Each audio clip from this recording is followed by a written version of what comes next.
E aí pessoal, tudo bem? Mais um vídeo da TV Coiote no ar. Lembra que você pode colaborar com o meu trabalho assinando TV Coiote Play em tvcoioteplay.com.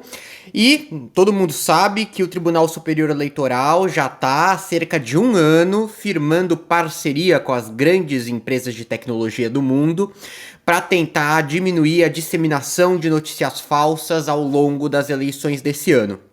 O TSE tomou essa atitude depois que percebeu que em 2018 os resultados eles sofreram interferência muito forte de fake news espalhadas nas redes, em particular pelo WhatsApp. Então, publicamente, o TSE sempre colocou que seu principal objetivo nesse pleito, em comparação aos outros, estaria justamente em brecar esse tipo de atuação. Até porque a própria legislação eleitoral, ela já estipula punições para os candidatos que se utilizarem desses meios para conseguirem uma vitória. Bom, gente, do outro lado, você tem essas empresas de tecnologia que também estão se preocupando em mostrar publicamente que estão agindo nessa direção, não só aqui no Brasil, como também em vários países do exterior, onde você tem uma pressão das autoridades para que elas tomem atitudes buscando justamente evitar a disseminação de fake news. Existe o entendimento de que essas grandes empresas, elas não só permitiam que isso acontecesse, como também acabavam corroborando com isso através do funcionamento dos algoritmos. E no Brasil, depois que essa parceria foi firmada, inclusive, várias dessas empresas, Google, Facebook, que agora se chama Meta e tudo mais, focaram em fazer muitas campanhas de marketing cravando que eles estão combatendo a desinformação, tanto do ponto eleitoral quanto em todos os quesitos, em particular também aí nas questões sanitárias, nas questões ligadas à pandemia, as empresas também tentaram mostrar que estão fazendo o serviço. Agora, isso é publicidade, isso é o que vem a público, isso é a aparência, porque por trás, na verdade, a realidade é completamente diferente. O TSE fracassou completamente nos seus projetos para evitar a disseminação das eleições desse ano de fake news.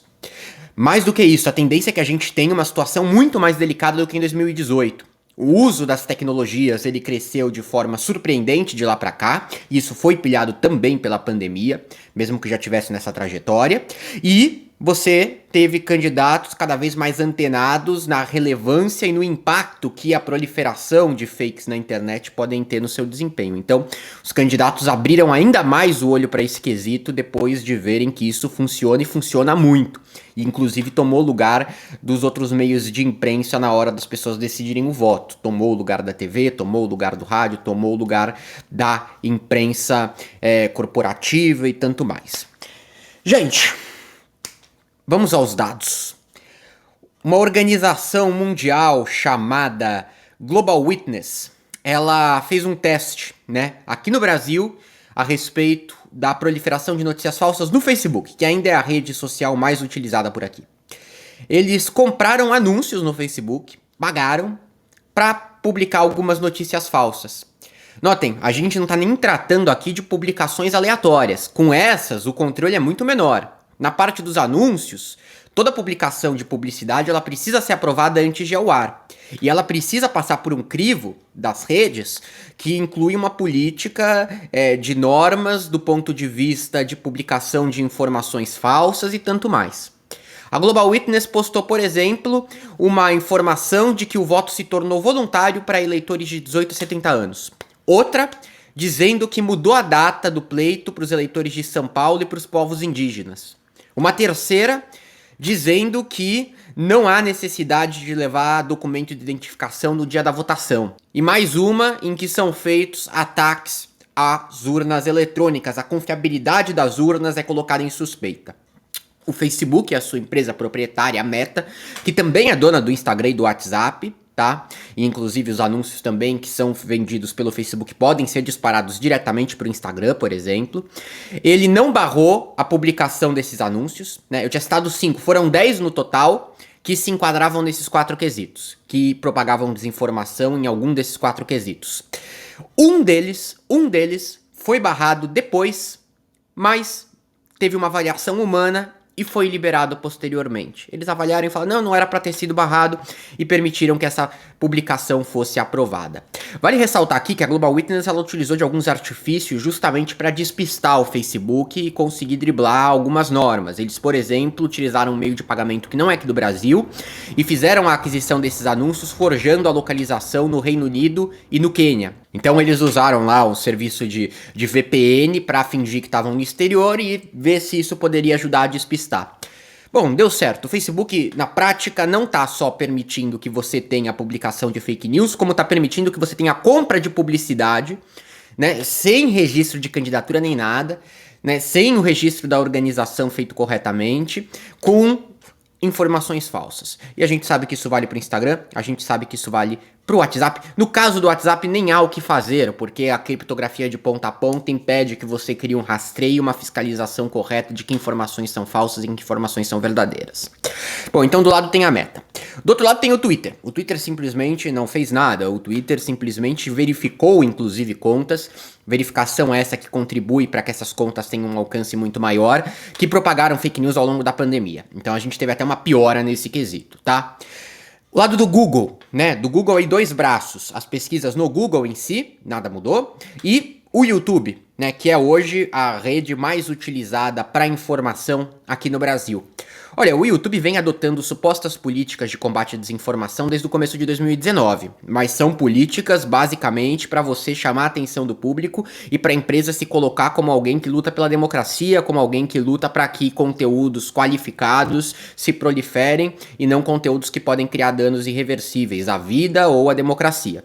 Mas na prática mesmo, as políticas adotadas pelo YouTube elas só pioraram a situação. Né? O YouTube desde março de 2019, eu já bati muito nessa tecla aqui, ele escolheu ali algumas dezenas de canais e classificou como autoridades em notícias, ou seja, canais que seriam confiáveis, e passou a elencar só esses canais nas buscas por termos relacionados à política. Então se você pesquisar Lula, Bolsonaro, aí no YouTube você vai ver que todos os resultados são de empresas de comunicação de grande porte. Não vai aparecer um vídeo no meu canal. Se você jogar TV Coyote e Bolsonaro, às vezes não aparece um vídeo meu. Às vezes aparece vídeo dessas fontes.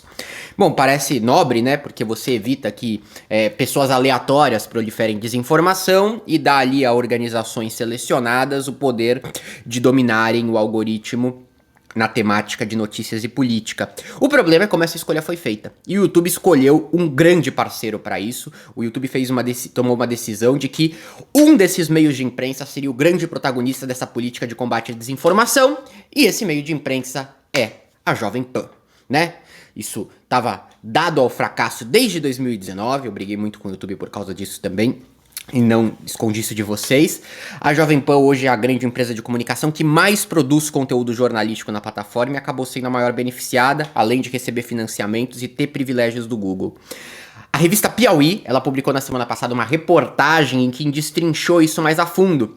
E ficou claro nessa reportagem que o grande sustento financeiro da Jovem Pan hoje é o Google e o YouTube, tá? E um trecho aqui destacado para vocês. Um trecho razoavelmente longo, mas bem revelador.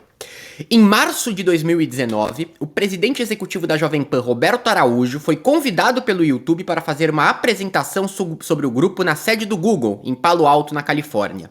Antes da viagem, Araújo e Tutinha, o Tutinha é o presidente, o proprietário da Jovem Pan, né? Fizeram uma descoberta que teria um impacto significativo no caixa da empresa. Em conversa com os executivos do Google, eles perceberam que o convite para ir a Palo Alto decorria do fato de que a Jovem Pan havia se transformado num caso mundial de sucesso para o YouTube.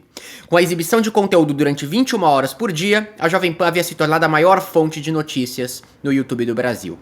De imediato, Tutinha e Araújo entenderam que tinham mais poder de barganha do que imaginavam para negociar os anúncios publicitários em seus canais do YouTube. Conseguiram o direito de vender a publicidade em seus vídeos na plataforma. É uma grande vantagem, já que para a maior parte dos canais, quem detém o monopólio da venda é o próprio Google. Era o começo de um relacionamento privilegiado com a gigante de tecnologia. Um dos benefícios é que os canais da Jovem Pan jamais podem ser retirados do ar por ação do algoritmo, como acontece com a maioria dos produtores de conteúdo que violam as diretrizes do YouTube. Em vez do algoritmo, entra a ação humana. Primeiro, a área de Trust and Safety avisa a equipe encarregada da parceria, que por sua vez recorre a um vice-presidente do Google para decidir se é o caso de derrubar o canal. Grandes emissoras de TV que também usufruem do mesmo benefício mas nenhuma delas desafia tanto as diretrizes do YouTube. Com esse privilégio, a Jovem Pan sofreu a punição uma única vez. O canal do programa Direto ao Ponto foi derrubado, mas por uma razão mais prosaica. Havia violado os direitos autorais. Gente, vamos mais longe do que essa reportagem da revista Piauí foi. Essa reportagem, ela diz depois que o YouTube se arrependeu disso e que a Jovem Pan gerou várias brigas internas. Isso não é verdade, por um único motivo. A Jovem Pan continua tendo priorização na busca dos resultados e ela continua também, além dessa prioridade nas buscas e nas recomendações e vídeos sugeridos, ela prossegue com os sistemas de anúncio próprio e com privilégio para que seus vídeos não sejam derrubados. Então, se o YouTube de alguma forma estivesse indeciso com relação à continuidade dessa parceria, a parceria não seria mantida, né? Eu acho que o Google e o YouTube, uma das maiores empresas do mundo, não tem medo de uma empresinha de São Paulo que tem um valor de mercado que não chega nem a 1%, certo? Do que eles têm. Então eles poderiam muito bem botar em escanteio a Jovem Pan. Não o fazem, né? A gente não sabe muito bem por quê. Então a situação no YouTube piorou. A plataforma ela passou a corroborar e financiar a propagação de fake news. A Jovem Pan é um exemplo, tá, gente? Mas o outro canal que produz muito conteúdo e tem esse privilégio aí é o canal da Record, tantos outros. Aí os canais menores, eles perderam esse alcance, o meu perdeu, eu não apareço mais nos resultados de busca faz muito tempo, nem em vídeos sugeridos, já faz 2, 3 anos.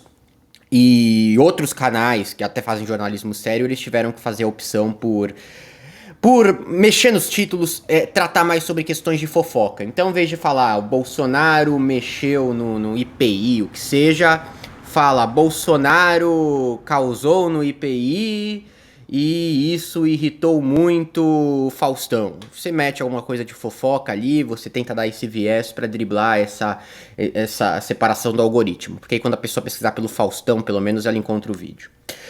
Bom, o Google, não bastando, também ampliou o seu braço de notícias, o Google Notícias. Hoje todo celular Android ele te empurra na aba explorar um monte de informação. Aparecem matérias que o algoritmo escolhe. E aí não há filtro algum também, é onde mais há propagação de fake news. E se você abre uma matéria de determinado jornal, pegando alguns que propagam fake news, jornal Cidade Online, TV Foco, o que seja, ele vai te recomendar mais daquilo, né? Então entra nessa bola de neve de desinformação. Então não aconteceu nada, gente. O TSE, ele publicamente firmou essas parcerias, mas foi cagão, não tem uma palavra melhor pra descrever, não tomou nenhuma atitude séria contra essas redes, só caiu mais em cima do Telegram, né? No final, o Telegram até tem empatado com essa turma toda. A diferença é que o Telegram não prometeu nada, eles prometeram. E as empresas de tecnologia estão aproveitando isso até pra mostrar que estão colaborando. Elas, na verdade, se aproveitaram dessa iniciativa do TSE pra fingir que estão preocupadas realmente com o ecossistema de notícias e com o papel delas na propagação de coisas duvidosas, tá? Eu não tô nem entrando aqui naquele mérito de tirar a informação, não precisa nem chegar nisso. Elas pilham essas informações, elas mandam mais adiante, elas corroboram para que essa informação seja espalhada, tá? Não é nem que elas... Não chega nem a ser uma atitude de ficar imóvel, não. Elas se movem no sentido oposto do que deveriam se mover. Bom, vocês vão aguentar muito anuncinho meia boca dessas empresas todas dizendo que estão combatendo a desinformação, GNI, Google News Initiative e outras. Vai ser pior, e a gente tem que levar isso em consideração na hora de analisar a estratégia dos candidatos e na hora de prever qual vai ser o resultado do pleito desse ano, porque vai ser pior, vai ser bem pior do que 2018, 10 vezes pior.